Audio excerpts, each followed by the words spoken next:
All three are visible and they are trying to be more visible than the other one, and that adds to confusion. Devendra Fadnavis definitely is Chief Minister, all-powerful Chief Minister, but he don't know how to handle these two of his deputies, Shinde is still not realizing the reality that he is no longer a Chief Minister. This is not the way to have kind of a coalition government, and I think it's time for Delhi to step in.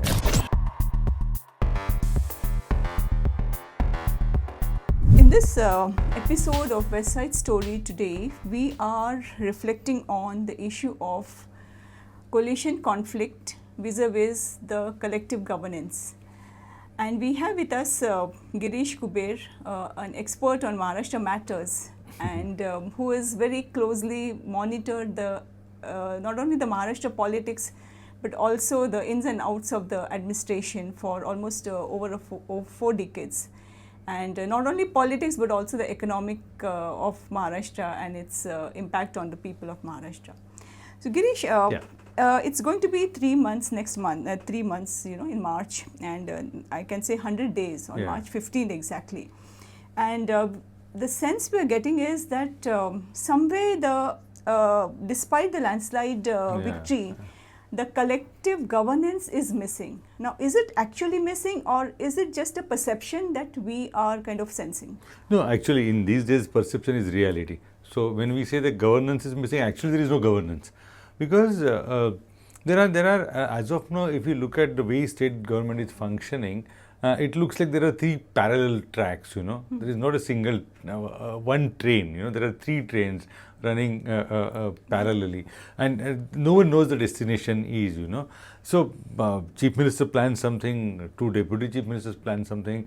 So, there is no cohesive government, and that's despite such a heavy record mandate, and if you can't function as a unit after such a heavy mandate, I think then there must be something seriously wrong with the coalition.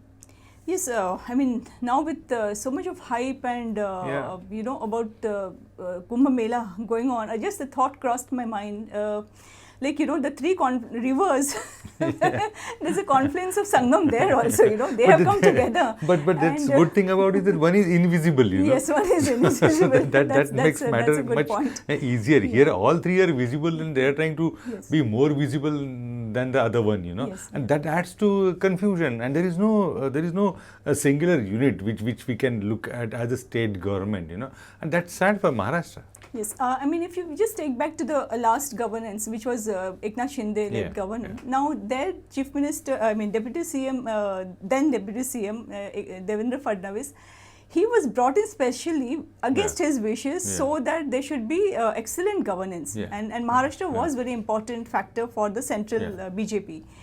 And that's an argument they've given, rightly or wrongly, whatever. But again, now when he is a commander-in-chief of Maharashtra with this, as you mentioned, landslide victory, and what is lacking? Like, why is he not been able to kind of take the remote and its control in his hand? I think there are 2 major impediments, and the issue about these 2 is that there is a belief, again it may be, but that's what it is discussed in political circles, that there is a blessing from Delhi, This is again like Congress model, You make someone head, but don't give full powers, And so now Devendra Fadnavis definitely is Chief Minister, all-powerful Chief Minister, but he don't know how to handle these 2 of his deputies, or at least the direction is not clear.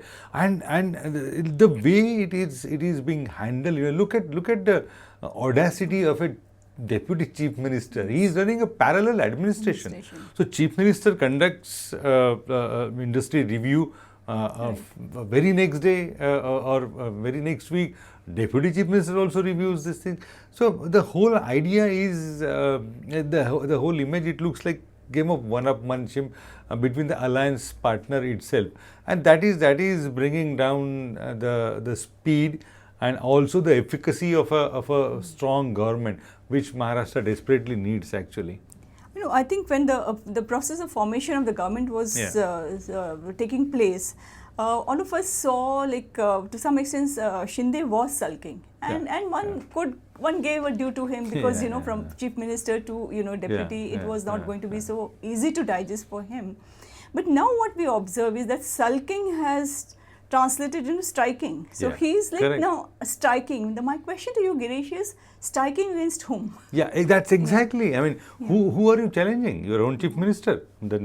See, actually, for Shinde, the lesson he can learn from his chief minister. Yes. I mean, when person of a stature of Devendra Fadnavis was asked to become a deputy to Eknath Shinde in a relatively rookie, he accepted it as a reality, political reality. He managed it for 2.5 years.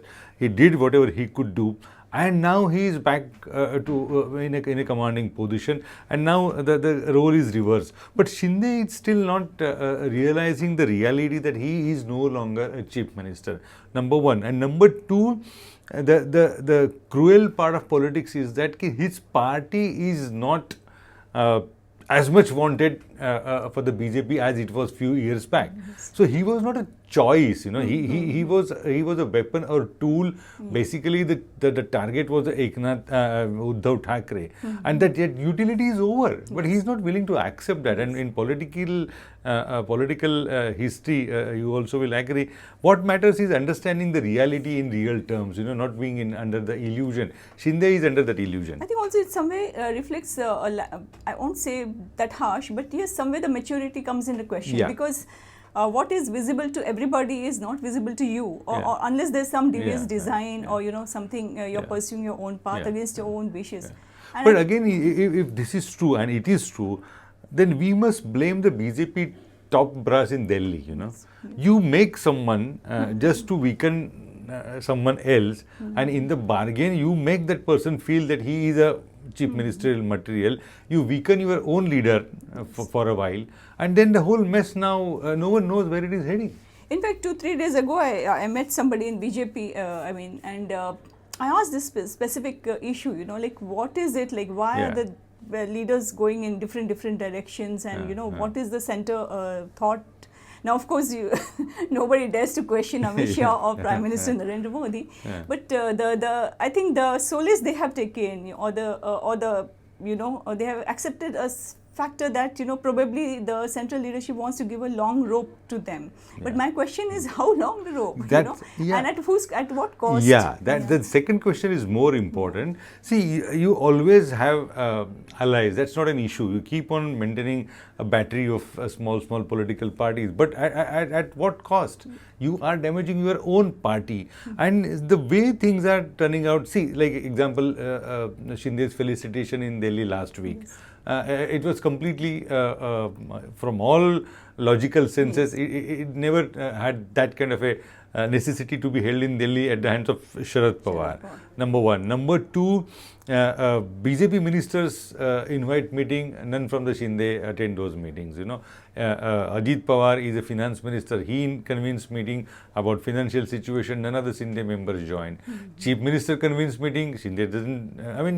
This is not the way to have kind of a coalition government. And I think it's time for Delhi to step in and to make some plain speaking to those alliance partners, now, because it's impacting, it started impacting, and this is the phase. Our first 100 days are considered a honeymoon period for any new government, and right from the day one, there is a infighting going on. It doesn't look like a... I think the honeymoon is also very bad. Very few have to say. Yesterday, Nirmala Sitharaman, she was here, and finance minister, and the budget has already been presented, and yet she is going around to explain the the budget and its impact. And in the state BJP office, there were directives given yesterday itself to all the district centers that they should hold a kind of interaction with who's who and celebrate media, the budget, and also the common man, on what the center budget is here. And Girish, the Maharashtra is going to present a budget just mid March, and in the budget session, and newly formed government with Yeah. this massive landslide. Yeah. I mean, where are we? I mean, have you heard of anything? Yeah, They're actually. together working on a Yeah. budget, or three leaders have come together Yeah, and yeah. given some thoughts or Correct. brainstorming session. Yeah, yeah. It's complete irony, you know. Shinde and his team quit Uddhav Thackeray's government because Finance Minister then, Ajit Pawar, was not releasing any funds for them or cornering everything for his party. They left Shiv Sena, Uddhav Thackeray, and they joined with BJP now. And again, Ajit Pawar is the finance minister. Yeah. So, I mean, so we are back to square one, and now there is no place they can go. And another issue is that last 3 months now, it doesn't look like all three leaders have come together. These are the things, top 5 things we should be doing in the next 1 year, 2 year, whatever, you know. There is nothing of that sort. So every party is addressing, except Chief Minister, all these two alliance members are interested in their own party politics than the governance, and that is really damaging. They are still yet to get out of the election mode. You know, it's high time they are back But to you know, governance. it's so strange. Like now, everybody knows with this kind of landslide victory. I mean, the election, you talk of stability of this Yeah, government, and so politics has to take a backseat at least for some time. Correct. Or the political battles cannot be fought, you know, Yeah. at Mantralaya and Yeah, you know. Kind of, it's my war room Yeah. versus your war room, my review meeting on health versus your health scheme. I mean, industries, I mean, that's strange, you know. Yeah, They yeah. went to Davos. From Davos, it was supposed to be, I mean, Yeah, everything is historic for them. So this was like 15 Yeah, lakh crore, they kind of MOUs Yeah. were signed. Yeah. And again, after everything that, you know, there were BJP and the Mahayuti celebrating, suddenly you have Eknath Shinde holding Industries Minister review meeting. I mean, what does it This is really the sad state of affairs we can say about Maharashtra. You know, it's last 5 years. The Maharashtra's industry department has been rudderless. You know, so much so. I mean, Chief Minister had to admit in our on platform, or he said, henceforth there will not be political extortions. So it implies that there were. They were, yes. So he is trying to curb that. And now the issue is that even after such kind of a strong statement, nothing seems to be working. So who is in charge? Yes. Chief Minister, Industry Minister, Deputy Chief Minister, and this is going to be a serious issue because at the national level, what perception Maharashtra has created for itself, you know, Yes. they are doing very little to change that, you know, vis-a-vis Gujarat or Yes. Tamil Nadu or Karnataka or even Telangana, the way they are fighting for attracting investment. Maharashtra is busy in politicking. And also, one thought that came to me is, you know, after taking the charge, Devendra Fadnavis very next day actually held a marathon meeting. Yeah. And the bureaucrats, several ones who talked to us also, they were saying that amazing, like, you know, he has a very clear roadmap, what he wants for 100 days, what he wants for 5 years, and beyond that, you know, irrespective of what the mandate would be. So in his kind of thought process, which he always likes to discuss about development and finance and economy and all. Always hands-on. Hands-on, and you've seen as a MLA also, he was very good at that. So when he is going with that kind of a very absolute clarity on that, and they were all praised for him, you know. And he also at the same time in the next meeting did some hard talk, you know, saying that I don't want any excuses. Whatever problems you have, you tell me right now and we'll sort it out. Correct. Kind of. No, my point is when you have a leader who is very seriously thinking of governance and he has to deliver, there's no other alternative. With this kind of mandate, I mean, you have to. So the question is, do you think it's hard time that Fadnavis does some hard talking or, you know, kind of explains what the mandate means for the people of Maharashtra to his cabinet colleagues? I think the hard talking part, that time is over. You know, now it's action part. He has to show that he still controls, and he is the one who controls, you know, who calls the shots, because that is not happening. And now when alliance partners are seen happy their entire bravado of engineering defections and bringing in these and that. I mean, there are no, like, this is now, it's over. That part is over. Like like in a life, in politics, everything has a role, you know. So one has to understand that part is over now. That shadow boxing, those challenges, those big talks and giving kind of a political dialogue that is over now. Yeah. You have to get down to business. These two guys, these two deputy chief minister, I don't see there. I mean, at least one can understand about Ajit Pawar. He's whatever. Yeah, he is serious. He is serious. Whatever the portfolios his ministers are, he is actually taking interest, traveling all over the state. But Eknath Shinde, I find Devendra will have to act now. I think also the kind of like yesterday, day before yesterday, we went to Nasik, and you know the dialogue of मैं जहाँ खड़ा हो जाता हूँ line वहीं से शुरू होती है. I mean that's I think Amitabh Bachchan's dialogue in one of the movies. But see, now actually this is the issue BJP at some point will have to address and will have to talk about itself, you know, because BJP till few months back it was happy sharing that with one we have an emotional alliance. And the other one is a practical alliance, you know. So now, I mean, that's okay. That happened. And now, when it comes to delivery, you don't know what to do of that emotions and what to do of that. Absolutely, absolutely. Completely divided. I mean, they are divided amongst themselves. They are divided as far as the political assertions are concerned, as far as governance is concerned. But I mean, do you think, Girish, this is an issue of because of conflict? Conflict is inbuilt in any coalition. I mean, in the past, if we see, we had Congress and NCP also, you know, and they had a pretty long coalition, 1999 to 2014. But the difference which we noticed there was when it came to governance, they were far more serious, you know. At least on some issues, we are not here to give them merit or certificate. We are not. That's not our job. No, that's not our job. But what I'm saying is at least that collective you know, efforts on at least major issues. They came together. And we never saw anybody bashing the chief minister, you know, and publicly in that sense. That line of the decorum was there. Definitely. There were differences on political issues, on rights, everything. But that post was pretty respected that way, you know. So, but the difference is this time is that that alliance government was only of two members, you know, like in life, as they said, 2 is company, 3 is crowd. It's now crowd now. It's unmanageable crowd.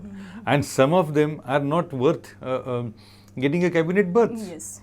I mean, they haven't grown. I mean, what happens, you know, when you have too many splinter groups, the aspirations of the smallest one also grow, and you try to pamper that because of your political calculations, and you end up having so many aspirational leaders around, which is the situation now Maharashtra is facing. And now everybody is thinking of he or she is very important.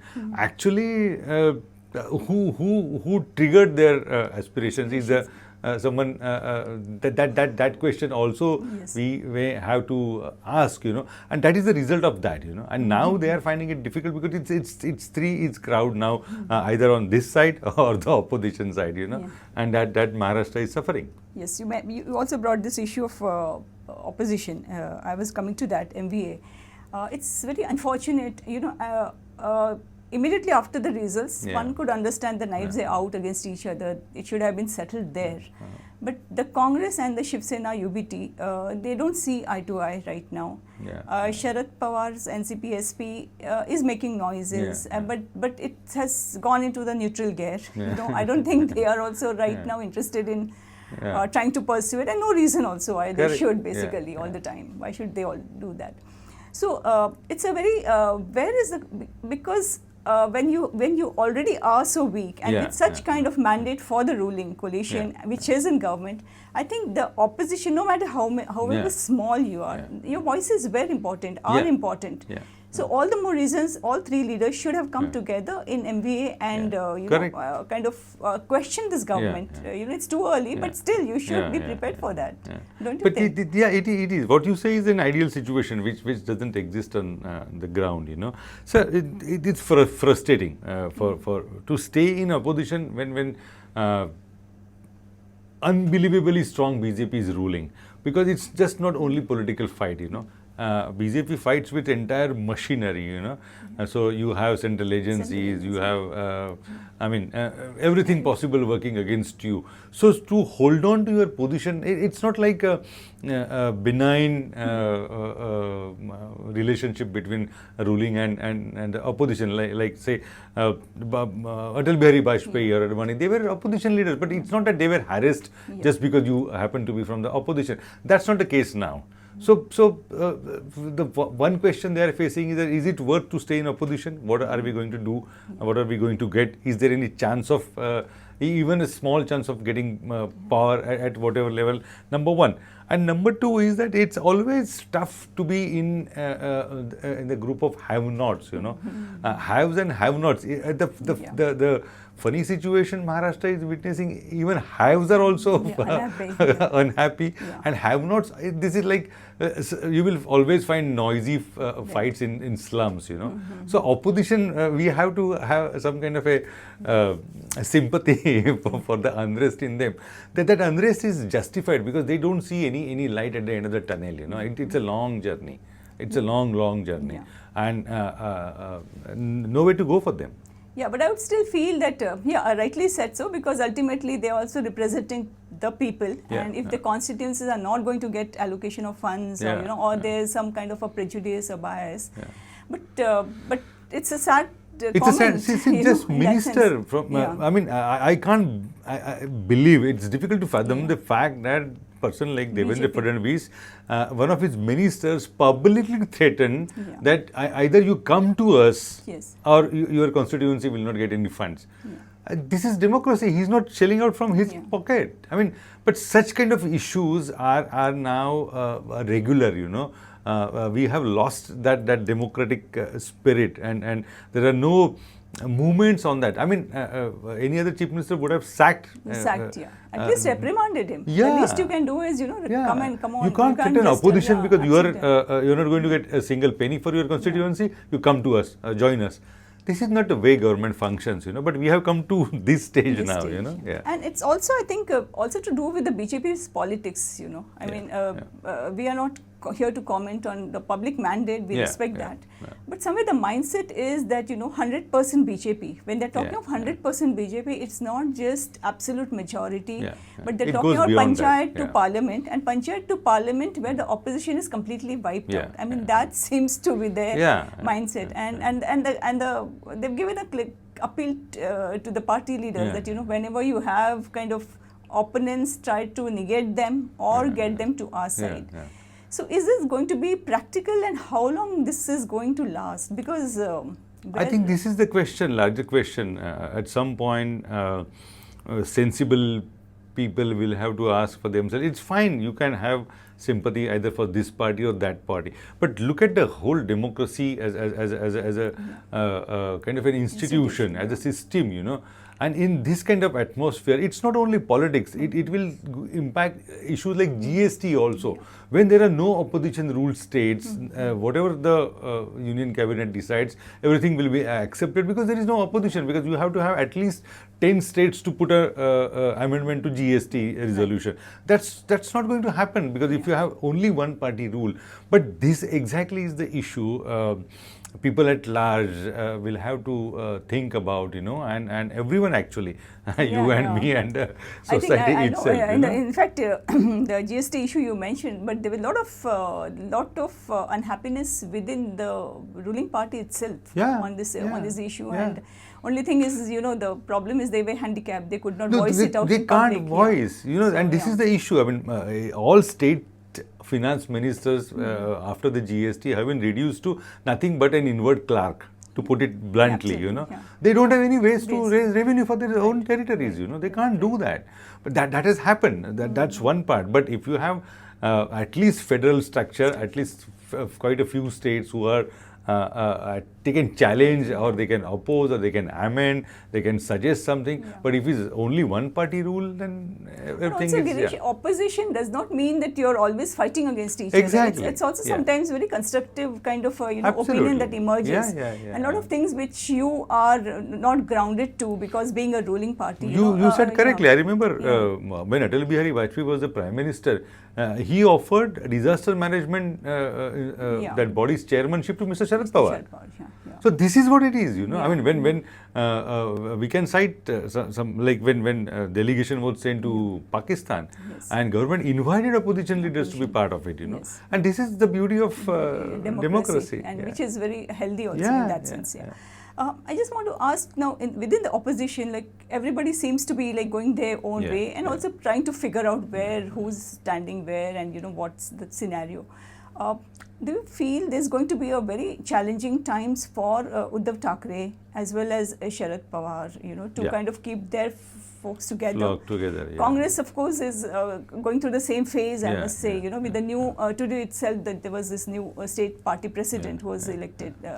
But the point is, I mean, how challenging and, or you it feel... must be. It is huge because there are you don't get funds if there is no chance of coming back to power. Number one. Number two, government controls funds for your own constituencies, so you are handicapped on that front also. And because of central and other agencies' fear, it's difficult to keep your flock together, So it is going to be tough, It's extremely tough. It's not. But my point is also the street. I mean, there's no reason for them to now come to streets on every issue. But that also, they can rebuilding their own parties. That would be like... that phase is gone, and some sociologists could actually explain this phenomena. We are entering into a kind of a state where, I mean, only elites matter, something of that sort, See, like for example, no politician talks about horrible condition of Mumbai suburban rails. We all talk about high-end, everything is high-end now, Right. So this street fights, these issues, inflation, the those are gone actually. Gone are the days that way. Okay. So vibrancy of democracy, none of the state MLAs, I'm sure you also know, travels by the state transport buses, and having covered assembly then, I can say at least 25 names who used to come by buses, so they know the problem there, or traveling by suburban trains. There is that thing is gone now. Probably to do with digital era also. Could be but it's also, I think it's very unfortunate for the opposition leaders also, because that street, the street agitations and the street togetherness, I would say corner meetings or whatever, at least that gave them a reason to at least kind of ascertain the response of the people, in that sense, like, to... So politics has changed. I can't imagine, I mean, it's difficult to understand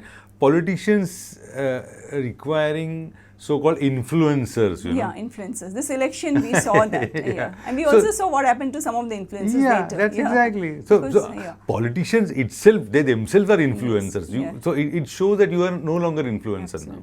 Absolutely. So now we have reached a stage where you have to borrow in fact, influencers. It's one of the controversial influence. I mean, he had interviewed the External Affairs Minister. And he was felicitated by the Prime Minister. Forget everything else. Yes, that's a comment on the way the politics has changed, heading, and now everything is Coming back to Maharashtra, with this kind of politics, the both sides are divided, the ruling with the greater responsibilities on the shoulder. Ideally, at the end of the day, it is a ruling party which has to be accountable for the people because they have voted you. I mean, opposition will find its feet sooner or later. What happens to the common man? What happens to Maharashtra state? What happens to the progress of Maharashtra? I mean, has it been forgotten after coming to power? Honestly speaking, it's been my opinion for last 40 years. There is no singular common man, There is no, it's like farmer, Every farmer is a different man, though he is a or she is a farmer, So similarly, common man, if one section of common man is happy with The way whatever, things are? yeah, where things are, you can't help Okay, it. okay. You can't help it. One common man is under the radar of the media. Yeah. One section of the common man is under the radar of the media. It's not on the FMCG companies is least.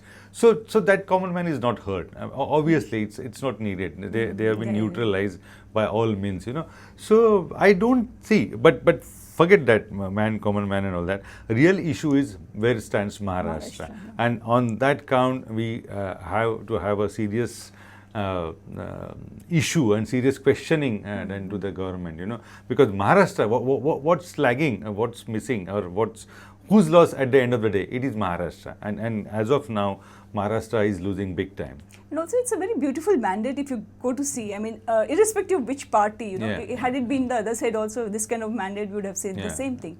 So my point is, with such kind of mandate, it's a blessing for you to, kind of really rise above your party politics, and, there'll be plenty of opportunities for you all to kind of fight against each other, break each other's heads.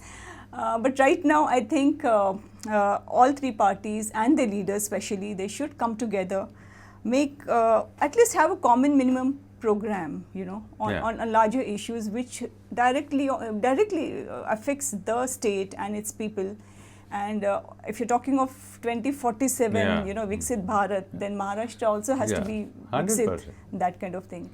So on this episode, we just to sum up, what I would like to say, what is applicable in life is applicable in politics. So the simple thing like problem of plenty, Yes. So problem of plenty is for the ruling alliance. There are too many there, and Maharashtra is witnessing that. So in that way also, it's better to be leaner than overweight. And also, I think Devendra Fadnavis generally comes across as a very he is shrewd. I want to say he's naive, but he knows his business pretty well.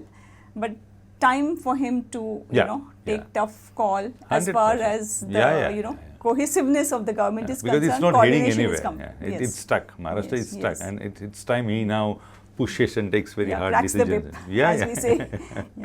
Thank you, Girish. Thank you.